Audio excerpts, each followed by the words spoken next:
ఎవరికైనా ఏదైనా శుభం కలిగితే ఆ శుభానికి కారణం ఎవరు అంటే శంకరుడే. నేను చెప్పట్లేదు ఈ మాట, శాస్త్రములు చెప్పాయి. శుభములన్నీ కుప్పలు తెప్పలుగా ఆయన పాదముల దగ్గర పడి ఉంటాయిట. ఆయన అనుగ్రహించాడు అనుకోండి, ఓసారి ఇలా అంటాడు అంటే అది ఎగిరి వెళ్ళి ఇంటికి తోరణంగా పట్టుకుంటాడు. అందుకే ఒక గడుసు కవి ఒక మాట అన్నాడు, నేను ఓ పువ్వు పట్టుకొచ్చి మీ పాదాల మీద వేశాను అనుకోండి, నేను వేసినది ఏది పువ్వు, మీ పాదముల మీద ఉన్నది ఏది పువ్వు.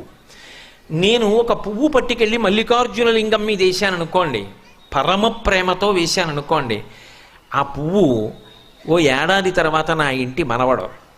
నేను ప్రేమతో వేసిన పువ్వు 2 ఏళ్ల తర్వాత నా ఇంట్లో మనవరాలు. నేను ప్రేమతో వేసిన పువ్వు నేను కట్టుకునే ఒక ఇల్లు. నేను వేసిన పువ్వు నాలో కలిగేటటువంటి భక్తి. నేను వేసిన పువ్వు ఏ వయస్సులో నాకు రావాలో ఆ వయసులో